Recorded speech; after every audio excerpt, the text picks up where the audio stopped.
Hi, and welcome to the Reagan Scobb Homestead, where today we're going to look at 3 different ways to propagate plants. But first we're going to take a look at my grow tent. No judgment. I had a very stressful job and took a little break from my plants other than keeping them alive.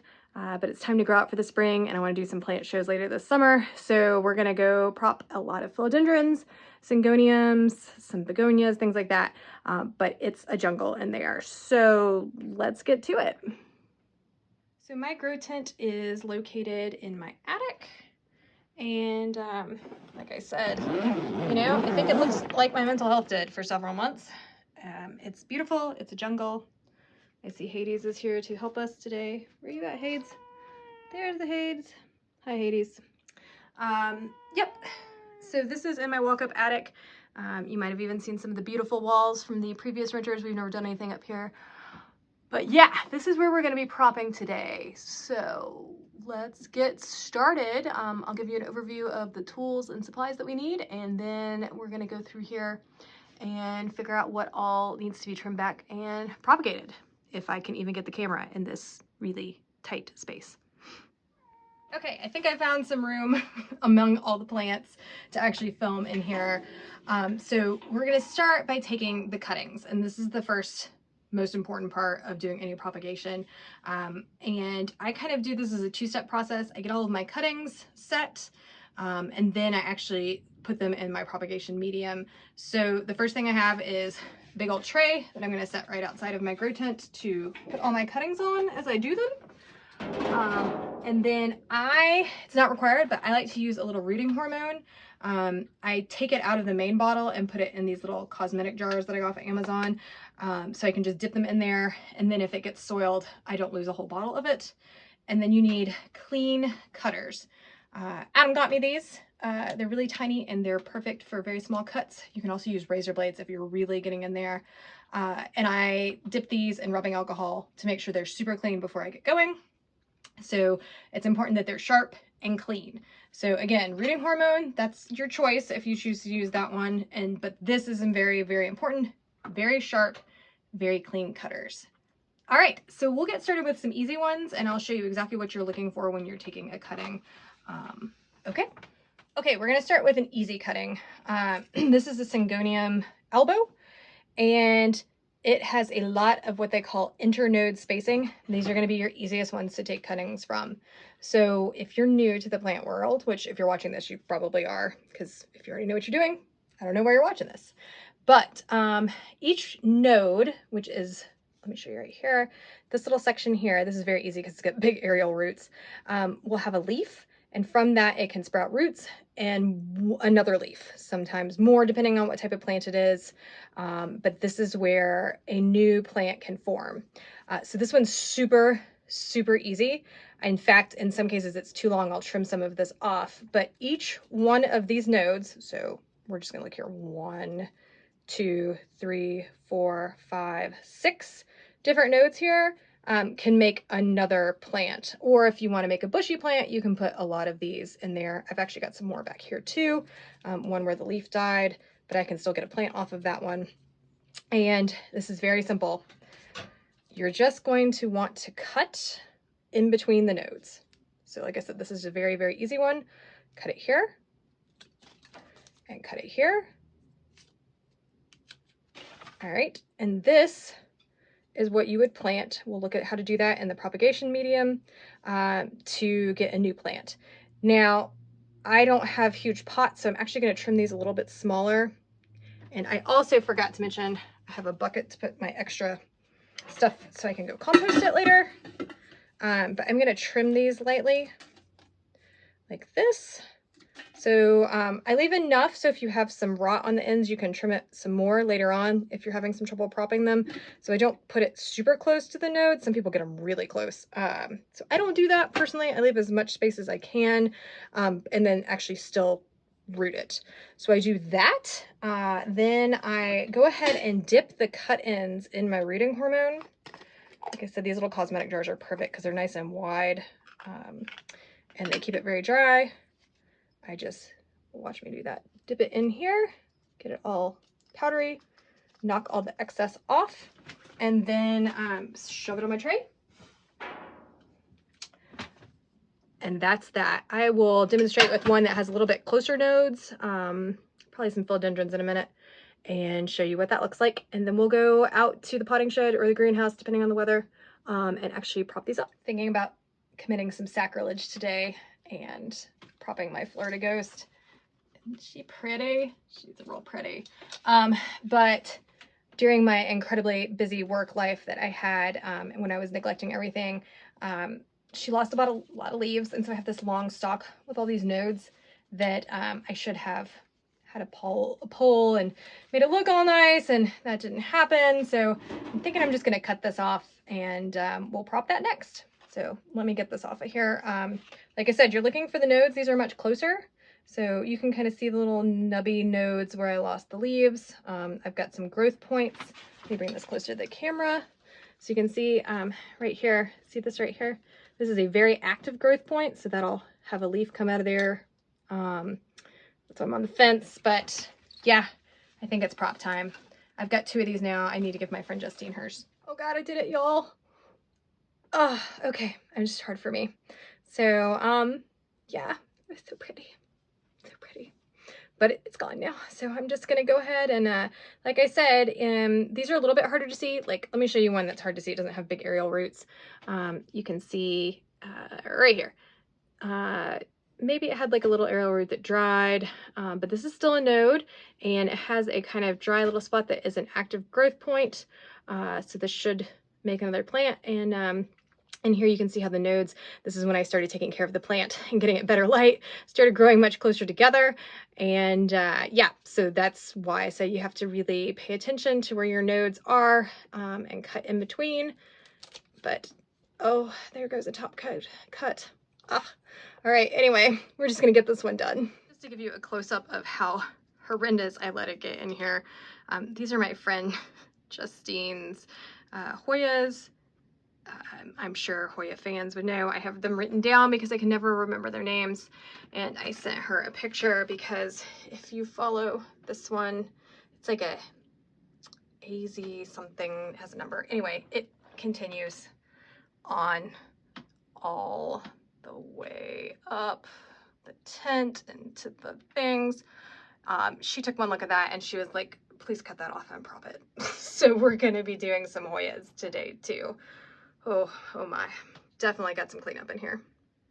Okay, so I forgot, I'm also gonna do some begonias today, and they are a little bit different. I do feel like they root a little bit better if you make sure that you have a kind of a node available, but they will grow roots all down their stems, so it's not as important for begonias. And I also forgot, if you're new at this, you're gonna buy cuttings, I had to learn the difference between a top cut, mid cut, and bottom cut. So a top cut is this pretty desirable. It's the top of the plant. It's where the new growth is coming out, and I never actually have looked this up. So my understanding of why it's desirable is it's usually the mature part of the plant. It will grow pretty rapidly, and you also know the genetics you're kind of getting. It tends to leave faster. That's my personal experience, but maybe I'll put some notes in and actually Google the reason it's better. And then a mid-cut would be this section. Like if I cut, well, here, we'll just cut it. We'll just cut it. So this one, hold on, my cat's trying to eat these things. Get out of here. Move. This is a mid-cut, so see, it's cut on either side. And these are less desirable. I think for me, they don't necessarily always root as well. Sometimes if you've got like variegation, it's not nearly as stable because it'll come out of one side, and if you've got green on one side, you'll only end up with a reverted green plant. So the mid cut just isn't quite as desirable. And then a butt cut, or the bottom cut, is actually the part that has the roots and will grow back from the mom plant, which I like because a lot of times it has a good mature root system. You should be getting that bottom piece. Yeah, so that's it there. But for begonias, it's a little different. I still like to have a node, but you don't have to have as much of one. You can just have stem and it will grow roots throughout. Since we're being bold today, I'm going to do my dark cherry pink princess. This is one of many, I'm going to be real honest, and I have probably maybe 3-foot one behind me. Hold on, we'll take a look. I just never gonna cut this one, let's be real honest. This was a gift from my mom, and she's just beautiful. So she's just never gonna cut. So we'll cut the other one instead. I cannot bring myself to cut these Hoyas. I think because they're not mine. Let's see, I looked up one of them and it is a AH074. I don't know, I call it the dinosaur one, like a Finlacia, and then one's a variegated heart. I'll put them in text, but we're going to go do it. Hopefully it turns out okay. Here is the AH roots. Yeah, so I guess we'll just take that downstairs and figure out what to do with it. Okay, so out of the grow tent and out of the super messy grow tent into the super messy greenhouse. And let me show you the goodies and then we'll get to propping. So like I said, we have a lot from the grow house. As you can see here, I have the Hoyas. We'll see if anything happens with that. Justine's probably laughing if she's watching it. Begonias, micans, lots and lots of Syngoniums. I've got some never mind, doesn't matter. I have what I called Sadness and Depression, which is a reverted strawberry shake that does the saddest thing ever. Some pink princesses, dark cherry ones, Florida ghosts. I mean, I just got a lot. So let me show you our 3 options for propping today, and we'll get going. And you'll learn 3 different techniques. All right, so our first technique is gonna be the easiest. It's gonna seem like magic. It is called water propping. And your cuttings should really be dry and callous before you put them in there. So let me show you what I'm talking about. This one's still kind of wet here. And let me see if I can get that a little closer so you can see. It's all right, it's cloudy and then sunny, so the light's going a little crazy. But see how it's a little wet, but it's starting to dry. You probably want to let this one dry longer. So do as I say, don't do as I do. I always water prop my begonias because they have very fine roots.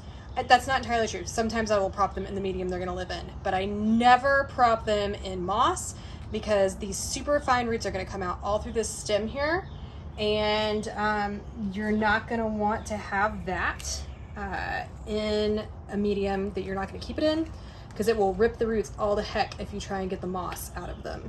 So yeah, so water propping, you just find clean water. Mine may look a little strange because it comes out of my rain barrel. It rained all week, and so we've got nice fresh rainwater, which I like better than the chlorinated water. If you find any like dry something or another's on there, I go ahead and pull that off. And I just shove all these in here, and then once a week I change the water. You also could have put these in some rooting hormone first. I don't really bother with begonias. They seem to root just as fast with and without. But one of the things I do for every single one of my water props is I always throw in some pothos. I got a mandula right here, and I just cut it so that a couple nodes sit in the water. I also don't even bother to let these callus, but they release a rooting hormone into the water. Once they start to root, just get a couple nodes, throw that in there. The biggest thing is these heavy begonias, you kind of have to pack this whole cup full or they will fall out because their leaves are so heavy. So you're gonna watch me ride the struggle bus until I get everybody balanced in here and really jammed in. I think water propping is really good for begonias especially. I also like to do Syngoniums and Philodendrons, but they do well in other ways too that we're gonna look at next. But there you go. That's literally it. Leave them in here, make sure they stay completely covered, and they will grow. Let me show you, they'll grow roots. And yeah, literally that's it. I'll put this on a heat mat. If you don't know what a heat mat is, that's actually what you saw in the greenhouse. They warm the base of the water, and I will put these in a kind of shady-ish location. Actually, put them in this rack back here where it's shaded. Number one, these don't need a lot of light, but number two, they're kind of fragile when they're cuttings. So it's the same for all of them, lowish light until they start getting some roots and you can give them some nutrients. and warmth. Those are the big things for water propping, prop boxes, and medium propagation, which we'll look at next. Okay, so the next technique is we're gonna make a prop box, and people have real opinions about how you do this. So I'm going to show you what I do, and you do you, boo. So I really don't use this method very often, but I'm kind of at a loss at what to do with those Hoya stems, so we're gonna try this. Basically, a prop box is, you can make it out of perlite or sphagnum moss, or perlite and sphagnum moss.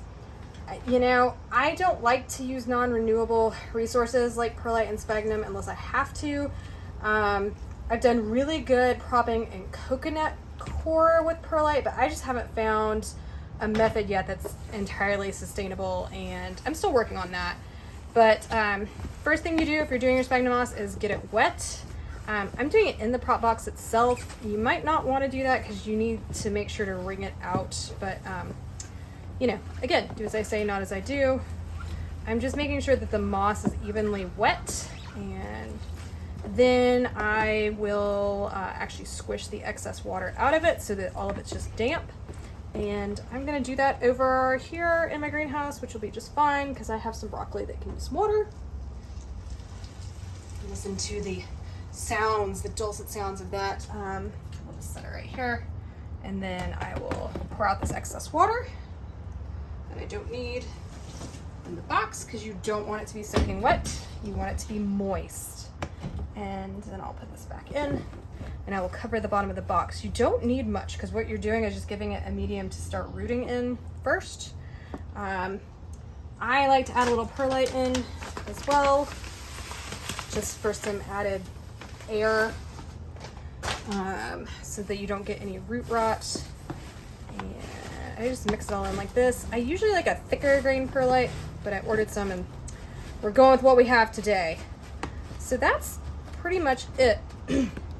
And now I will take my cuttings and put those, excuse me, I breathe in some perlite air, that's unpleasant, and start rooting those in here. Yeah, so we have these Hoyas. I don't even know, man.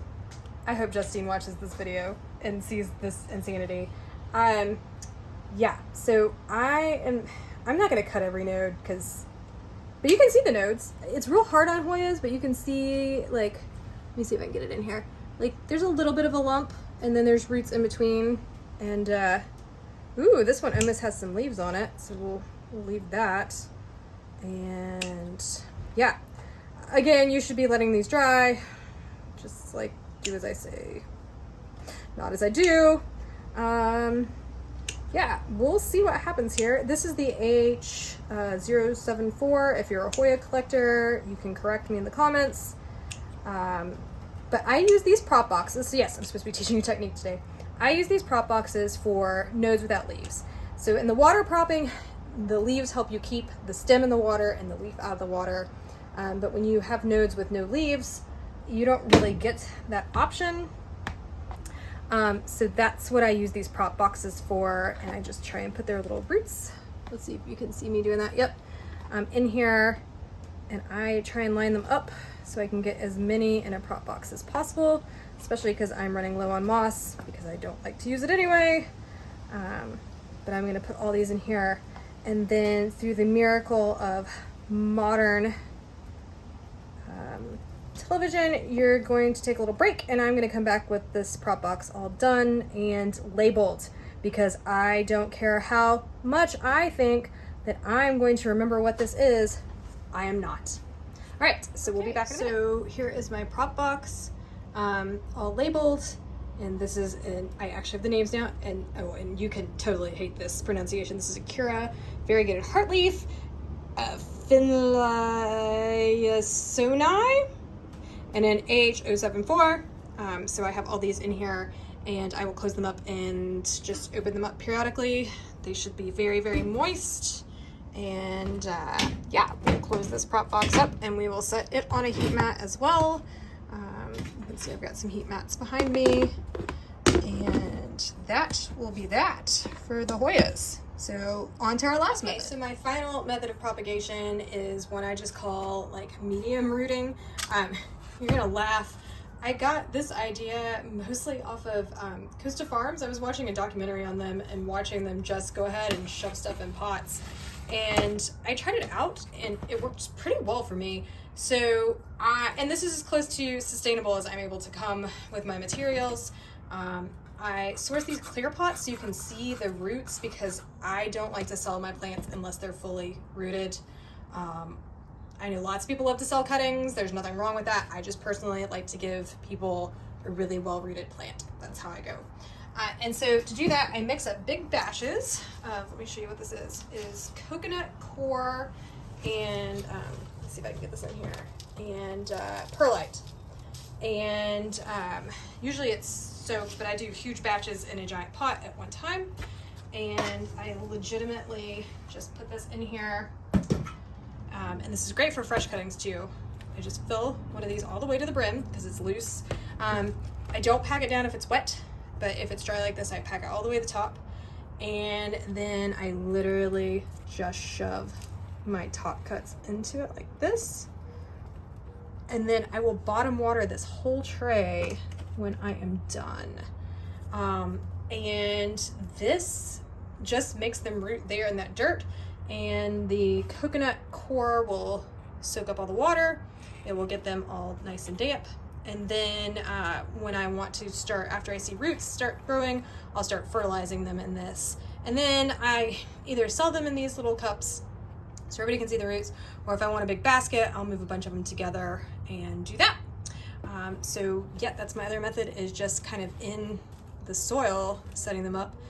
You just want to make sure you don't get them too deep because then sometimes they have a longer growth period before you start seeing new leaves. But yeah, we'll watch me do a few of these.